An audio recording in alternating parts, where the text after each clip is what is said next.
How's it going, ladies and gentlemen? Welcome back to another video on Dry Heat Tactical. Today I have a special treat for you. My friend Dave over here, he is the proud owner of Black Metal Firearms, a local company in Arizona here, and they have been helping me through my journey of doing a couple cool gun builds and a couple projects that I've come to really love and appreciate their craftsmanship. So today, a rifle that caught my attention one of the first times I came in here was his modernized Mark 12 build. And so I had actually had a Mark 12 build that I was doing, but more of a retro style. And I had noticed that he had a modern version of it. And so I was curious and thought it would be a good idea to do a comparison side-by-side video and kind of explain why you went with some of those decisions and how you think you've modernized the Mark 12. Sure. So to begin with, obviously the base chassis of this is one of our standard AR-15 series. Nothing crazy special on the lower or the upper there. There you go. Pick some directions here. I guess I'll just start with the front. Silencer-wise, we're using the Otter Creek Labs OCM5, and I am using one of their single-piece mounts. Contrast that with the two-piece mounts that you would use for Allen Engineering or an actual Ops Inc. 12, if that was the case. Why did you pick the Otter Creek instead of the Allen? Largely because of availability, but now that I know how easy it is to get the AEM series ones, I would kind of bounce back and forth of whether or not I wanted to use that in the future. Okay. It was just kind of one of those, oh, I can get that. So is it lighter weight or does it have any significant like performance above the Allen Engineering suppressor? I have not shot the two side by side. I don't know about the weight difference, but Otter Creek is using a slightly more updated version of the engineering that goes into their other silencers to create this form factor that meets the same criteria, mounts the same sort of way. Cool. So theoretically it should be quieter. I have no basis for comparison at this point, but I mean, they look exactly the same, but that'd be kind of cool to see eventually, maybe side by side, which one might perform a little bit better. Yeah. But awesome, man. Sorry, continue on. No, absolutely. Yeah, like I said, underneath, as you can see, the handguard goes all the way. This is about where the bottom of the silencer is. The total mounting system actually ends right about where the end of the handguard is. This is a 16-inch Noveske barrel on the inside. And then I have the one-piece mount from Otter Creek Labs, which I guess from this distance you wouldn't be able to necessarily see it. I went with the one-piece mount because now I don't have to worry about the bore or the diameter of the barrel and trying to fit that Ops Inc. collar style kind of device on there. All one piece, it's always concentric, don't have to worry about anything. It is the same brake style though on the end. I didn't go with the flash hider version. Yeah, I've seen it on the other build that that's out there for the Gordon. It's like a single piece as opposed to like this. I had to go to like a gunsmith to properly fit the proper distance between it. Otherwise, like you're not going to be able to thread the suppressor on correctly. Correct. So, but that's just one piece that goes on. Yeah, the collar is what provides the concentricity because the threads on the front basically just hold it in place, but your true concentricity comes from the base collar. Smart. So with it all being one piece, I don't have to worry about anything. Don't have to worry about setting it, head spacing it, or whatever terminology you want to use with that. It's just screw it on and go. I did time it though. Hopefully. And then handguard wise, I went a very different route. I know that I'm going to probably get a lot of heat about people that say, oh, tucking the suppressor is going to make it really, really hot. That would probably be true if I was doing high volumes of fire. However, I'm not exactly throwing a bunch of rounds when I'm trying to reach out past 800-900 yards with this thing. Yeah, that's not the intended purpose of this rifle. No, this one's all about low and slow. And as such, being full M-lock all the way up and down the base. I have a Harris bipod, which is attached to a Kinetic Development Group Connect. So it's a little M-lock base that snaps in. I can actually seat it all the way up front, and it, despite that there's about 5 inches of silencer underneath that, the Connect is actually low profile enough that I don't have to worry about it making contact with the silencer at any point in this. There's a lot of clearance in there. Yeah. So it remains fully free-floated no matter where I place that bipod. And then just behind the bipod, I do have the Magpul barricade stop. So if I am going in a different environment, I can switch, pull off the bipod, hit the barricade stop, use that as my point. And if I'm going up against something from a elevated position, up and over a shooting ledge, something like this, I still have the ability to back it up a little bit. That's nice. And run it like that. And of course I can, you know, I've got a couple other spaces in between that I can mount this wherever I need to. That's so easy too. I like that. I like that ability to be able to move that bipod wherever you want so easily. It's not the most fail-safe kind of product. Right. One of the things that we discovered while playing around with this is its design. This is the flaw. So you do have to be aware of that. That was a good live demonstration. Yeah, absolutely. You know, as you can see, the hardware survived the fall, but you know, I'd rather not do that. So we do very intentionally when we manipulate this. It is a very deliberate grab and hold. You don't want to do any of that macho, you know, flip things out and run all over the place. Yeah. If I wanted to do that, I'd probably have to switch out my bipod mounting entirely, but that's okay. And then further from there, because this thing is normally just a Harris bipod with a little dial on the back, I did replace the Harris bipod with little whatever friction knob. I replaced it with this really large lever. Yeah. Just so I can actually put some tension on that, keep it from rolling as I use it. That's one problem I actually have with this one is that there's not enough. It's a little bit hard to put tension on the bipod lever just from, you know, you have that larger throw lever. This one I find myself like pinching as hard as I can trying to get tension on it. So that's something that's useful. For the life of me, I can't remember the brand that produces this lever, but it's a $30 part. So pretty easy to swap out. Yeah. It's absolutely worth the money if you just to have something that actually works all the time. Very cool. Further from there, I do have a set of Magpul M-Bus Pro offset sights just in case, but those things fold out of the way. I should probably never have to use those. You would hope, in theory. In theory. I mean, there's a reason you have irons in there, why they're called backups, but I'll go over to the optics section. I do have a Badger Ordnance. I think this is one of their 1.54 inch high mounts. I do have a 20 MOA pitch on it. The scope is a Primary Arms GLX 3-18 first focal plane. It's one of their like mid-level glass ones. They've been really popular though. Those Primary Arms scopes, at least in my opinion, have just been skyrocketing. Do you think the quality of them and like the build and the rigidity is like could withstand at least some form of torture? Like, do you have any thought on that, or does it hold zero and does it perform how it needs to? It did what I needed it to do. Exactly. So, I mean, to date, the longest shot I've taken with this was against a steel target. I think it was a 24 by 24, 969 yards out, using 75 grain OTMs. And I had fairly consistent results.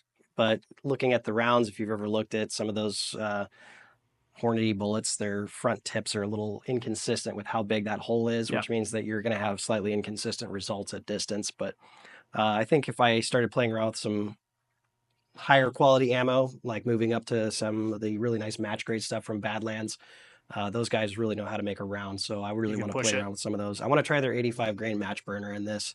When I brought this thing out to the desert to play around, I brought a box with me to try it, but we just got so into shooting those cheaper 75 grains that you know, we were there for a few hours and I just didn't want to break out the box yet and just start sending them because I knew all my numbers were probably going to change too. Yep. Rifle is probably a little bit warm at that time too. It's Arizona. It's always warm. It's always going to be hot. Just keeping it safe at home. Yeah. But, and then up on top here, I do have a Holosun 509T. The Badger Ordnance cap is topped off with a riser or a adapter plate that's actually made by Badlands. So it is a Badger Ordnance bolt pattern that mounts the 509T directly to the top of it. It sits just above my turret cap. I mean, the turret cap barely covers a little bit of the window, but I have it as that backup. In case you needed to transition to a close engagement rapidly if and whatnot. If I'm in the prone and I'm popping something that's hundreds of yards out and something comes up right here, it's okay. I just move my head a little bit. Yeah, makes sense. Sling on this one, I did go with a Magpul MS1 padded sling. I don't normally bother with the padded versions of the slings because I've just never had a need for it. But you know what? I was going with a direct fit on this one, so I decided why not? I'll try it. I have it directly connected through the sling loop on the back of the stock. And then on the front end of the handguard, I have one of Magpul's sling loops attached to the M-lock up front. The principal idea behind this is that as I'm using this thing in the prone position, if I have this across my body, I can use the slider, bring this in, and I can lever my arm into it to kind of create more tension. Ordinarily, I don't put my sling out in front of my arm. I usually bring it on the inside so I don't trip over it, but this gun is not meant to be running around with. It's meant for me to use on the ground.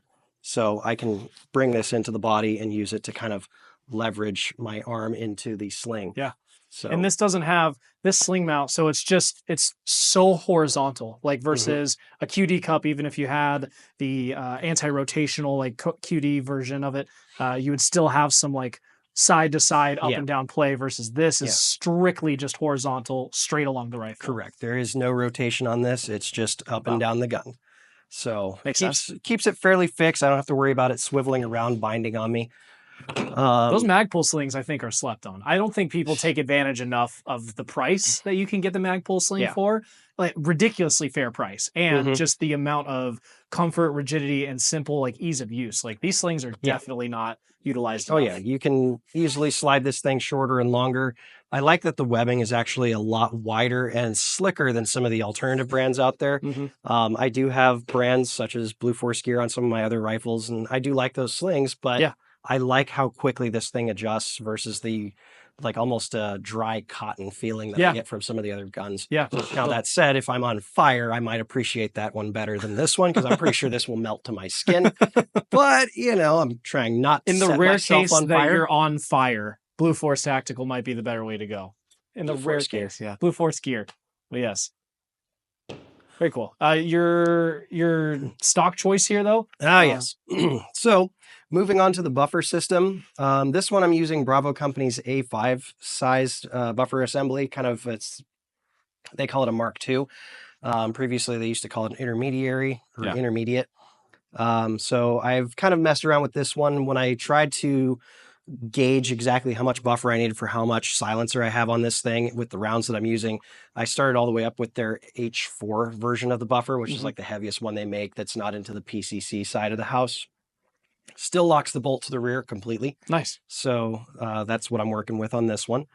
Of course, got my double stake castle nut, but then the stock, I went with the Magpul PRS Lite. This is the first rifle I put it on that I kind of wanted to just play around with it. I have other guns that have the regular PRS on it, but I wanted something not quite as over the top. Yeah. But I wanted something a little bit better than any of the regular carbine adjustable stocks, Yeah. which I have on every other gun. The real trick, of course, was setting my eye relief with this one. The first trip out to the range, I normally set my scope back a little bit further to where it's almost flush with the charging handle. But the problem I ran into is the way that we were shooting. I was kind of sloped feet up a little bit. Yeah. And that leaning angle, I had to do some really nasty neck craning to try to get into position. Ugh. The downside with this stock is that its adjustment requires you bring an Allen key with you to loosen up this screw back here. You can then telescope the stock and the cheek rest and then tighten it back down. Okay. So it's kind of a set it and forget it. And unfortunately, I thought I had it set, which when I was practicing with it on a controlled environment, it was set where I needed to be. After playing with it out in the field, I found that it was a little bit more complicated. Gotcha. So it's kind of a plus and minus. It is a very solid piece of hardware. It's actually quite comfortable. The lower edge here, I can put a bag underneath it. I can put my offhand underneath and kind of tuck into my shoulder or do the cradling move with this thing. Alternatively, if I was to try it again, if I didn't want to stick with this stock, I would probably go with one of their new PRDT style stocks. So it's the same form as far as shape goes, but it's collapsible. I mean, aesthetically, it looks. I mean, aesthetically, it looks great, and then just from feel of playing with it in the store, like it made sense. It worked for me, but obviously, like once you start getting into that, I'm in a position for a long period of time. I'm laying prone. Like that's a very personal setting that you want to get really right. starts to work the neck. Yeah. And you can see that in the evolution of the Mark 12 in general. The very first Mark 12s had an M16 stock on it. And then when you get into the Mod 1 and the Mod H, they have a carbine stock. Yeah, like this one has right here. So this one's kind of a weird little in-betweener where I wasn't particularly fixated on any one version of the Mark 12 as I built this. It was more of the purpose. What is the purpose of the gun? And because it's mine, I can worry about my own adjustments and leaving them where I need to be rather than having it be a service-wide fielding where I have to worry about every shape and size of person that's using it. Yeah. But for argument's sake, it would probably make more sense to put in an adjustable stock of some sort. I also considered the B5 precision stock, which also is adjustable. It's just kind of a play around with it and see what you like. Yeah, I'm sure that we could say this one's a good stock all day, but it's a personal kind of choice. People are going to be different in their body sizes, shapes, and what stock they like. But phenomenal addition there. Let's talk on the lower receiver. Anything special you did with that, or preferences So on your safeties, triggers for yeah, this? yeah. So lower receiver wise, I went through a little weird stuff on this one. This one's actually a blemished lower, which is why we built something that's going to basically stay with us forever. Um, Most people would never know what it is, but I know what it is. So I'm going to keep it and not have to worry about it being a customer service issue in the future. Okay. But safety selector wise, to try to kind of originally make this a little bit more period correct, if you will. I don't know if that's even the right. Modern or Well, I mean, I was trying to go with a Badger ordnance safety selector, you know, okay. because I've got so many other things. Badger has a great history of the special operations community. And I figured, why not? Let's throw some Badger stuff in here. So you were just trying to make a tie. You were trying to kind of make like a connection. Yeah. You know, I mean, I've got the Badger ordnance Not mountain there, but 100% authentic, but like yeah, you're trying to make a tie back into it. yeah. Well, one thing that I found is I don't like the Badger ordnance safety selector. My little carny hands just don't get the same kind of bite on it. I'm very used to using Radian Talon safety selectors. Yep. And depending on how deep into the rabbit hole of mid-tier snobs you want to go, people hate Radian. On top of that, I am using a Geisley trigger, and the particulars that I've run into with Geisley is they don't recommend using a Radian safety selector because of the short throw and stuff like that. Yeah. I've had mixed results. All of my guns work perfectly fine with it. But for argument's sake, literally the combination I'm using on a lot of guns right now is a Geisley trigger with a Radian safety, and I'm like, that works fine for me. Yeah, it makes me happy. I mean, I've got some that go really fast. But this one, I can't remember if it was a Sons of Liberty or a Forward Controls Design safety selector. I'm sure someone will punch me if I say they're the same, but they're the same but different. Same, but so I do have one of those style safety selectors in there. The trigger is a Geisley Super Dynamic Enhanced. So I'm pulling it 3.5 pounds, that 2-stage match style trigger. Okay. It's very easy to find that wall and send it when, you know, just a gentle breeze and out the round goes. Yeah. For shits and giggles, I do have a Knight's Armament trigger guard in this thing that someone gave me once upon a time. I had nowhere else to put it. Just threw it on there. Yeah, makes sense. I'm lazy. That's the one accoutrement from the past that you put on there. That's the one Knight's Armament thing, the trigger guard. You have the authenticity call out there. Yeah, so you can't say that this thing is totally different. Like it has some tiebacks. Yeah, something. The trigger guard. Pretty simple Magpul K2 trigger pistol grip on that one. And then in my grip module, I actually do have one of their grip cores. I have an extra bolt Carpenter 158 with an extra firing pin in there. Oh, nice. Wrapped up with a rubber band because it made a rattling noise. So how many people do you think actually utilize the storage of those? Because you know everyone buys the Magpul grips, but how many people do you think actually utilize the grip storage and get something cool like that, or like the CR123 battery compartment? Or historically, I could say the number of ones that I've sold. I think the grip, the dropper bottle, is the most popular one. Very rarely do people use the batteries or the other hardware, which is sad because I think it's a great place to put stuff. Yeah. Then again, I usually put my tax stamps inside of there too. So smart. You kind of have to choose something. But in this case, I wanted something that was a little bit more applicable. Well, for the firearm, you know, because your idea with something like this is that if you have to use it, it should be at the very least bulletproof at the end of the day. Yeah. Very simple to replace a firing pin and a bolt if you have a catastrophic failure of the component. I don't expect that with the hardware that I'm using, but hey, I have the piece to put it in there. Yeah. I don't have anything on here that requires me to change out flashlight batteries because there's no flashlight. Again, light discipline. You shouldn't be playing around with a flashlight while you're using something like this at a distance. At the very least, I wouldn't expect it to be used. Yeah. So not on this gun. And then what other goodies did I throw in this one? Upper receiver, I think, is the only thing we have left. Yeah. So upper wise, I do have the Radian charging handle that has the vents. So Radian Raptor SD. Yeah. And then the bolt carrier group. This is one that I'm sure someone will find a reason to hate. This is my sand cutter at home. So this is a KAK vented or slotted, whatever you want to call it, where it's got the sand cutter style cuts on it. And you'll notice that it has no side vents on it. It actually has the vents on the bottom. And you're probably thinking to yourself, great, so it's dumping all that carbon into your magazine or your trigger or whatever else. We've put about 200 rounds through this thing in one sitting, and we didn't have any malfunctions based on that.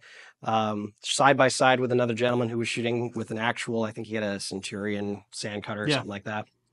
We pulled them out and compared them. The amount of carbon on both of them was pretty much identical.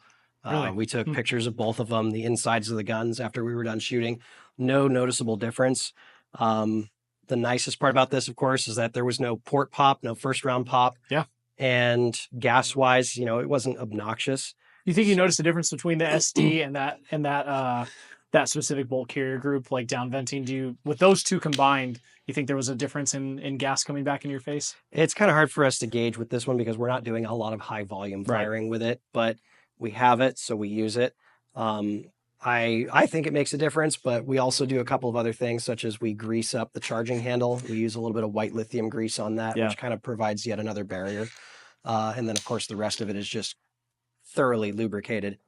I just used that system in that 300 blackout build we did. Like first time using the sand cutter, like down vent, Radiant Raptor SD. I think the only thing else you could do that would be gas mitigating would be a flow through suppressor. And then you have 3 forms of trying to get rid of gas. But then I feel like you're not having any gas go through the rifle. Well, at that point, you're dealing with, I can't hear now because the flow through can is the loudest thing on the planet. That's true. There's give and take to everything. And yes, at the end of the day, your safety is the biggest concern. And flow through silencers do pull a lot more gas away from you, which keeps your lungs and your sinus passages clear of all that stuff that causes cancer. So that's important, but you're still going to probably want to wear earplugs. Yeah. But those bolt carrier groups I've been very interested in trying out long term. Oh, yes. I think they're going to be underrated, but if they can perform, Oh, they do. So as I've seen a lot of things in certain circles where they say that the KAK is associated with garbage, because when they look at what most people will put on their cheaper builds, they're going to see that KAK flash can. It's a $40 muzzle device. Looks like a Noveske Flaming I see Pig, what you're saying, but it's aluminum. So it kind of gave them this association. But when you start to look at their other products that they produce, they're really good stainless steel barrels. They're bolt carrier groups that we've been playing around with for the last year or so. I bought the the School of the American Rifle gauge kit to be able to gauge out the BCGs. And so far, every single one of them that we pull in, we do drop it across the whole gauge set, and it gauges perfectly fine. Wow. Okay, so far, it passes that. So now it's time to run it. We've been running the full chrome, we've run the nitride, we've run the chrome line phosphate, we've run the DLC, and we've run the NP3 coated one. Jesus. Okay. And they just released their 308 bolt carrier, down vent, full chrome, sand cutter, all that. And I don't know which gun I'm going to put that in, but I'm looking forward to it. Very cool, man. I think that was everything on this gun. I think so. And I mean, dude, this is a solid package. Do you think if someone just wanted to do their own version of it, I mean, like the upper itself, if you had a lower laying around and, maybe an extra optic or you change the optic, but I mean, dude, just the upper system, like Midwest Industries handguard, the SD version, the barrel, you could probably go with a ballistic advantage barrel as opposed to a Noveske, and it would perform just as well. Probably. Or close to it. It would get what you're trying to accomplish done. Yeah. I mean, at the end of the day, I still have to worry about how good is the shooter. We have to. True. That's another factor that I have to appreciate. All right. Sorry, guys. Camera died there for a second, but we're back and we've pretty much summed it up. I think you've got a great build here. I think you've thought this out really well. And honestly, I'm very impressed with the unique way that you've reimagined, a very historic and, old school rifle that people know and love. That's kind of why we didn't talk about it today. I feel like everyone kind of knows this rifle system, but taking the comparison of the clone or to the modern version, if you'll call it, I think you did a great job, and I'd love to hear the comment section.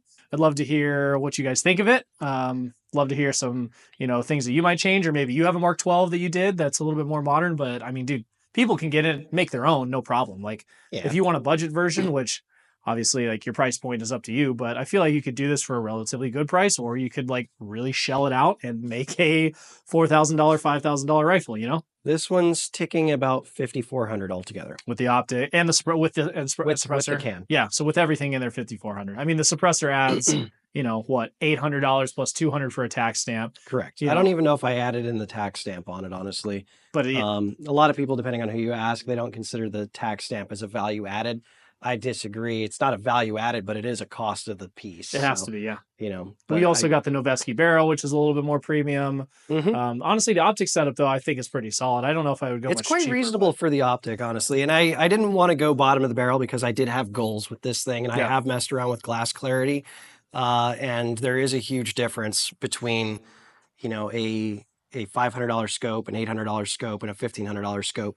So I think this one's pushing around 800. I was very happy with how this one at least looks glass clarity wise. But you know, I'm not running Night Force on this thing either. Yeah, I could, but that's 4 times the yeah, scope. Exactly. No, I think it's an awesome build. But I appreciate you sharing this with us. Again, this is we're over here at Black Metal Firearms down in Mesa, and these guys are phenomenal. They do great work, and come check them out anytime. And if you have a gun build in mind, or a project, or even just an idea that you have no idea what to do with, come by and talk to them. They'd love to help you out. So appreciate you coming on the channel. Leave a comment and let us know what you think. And until next time, stay cool.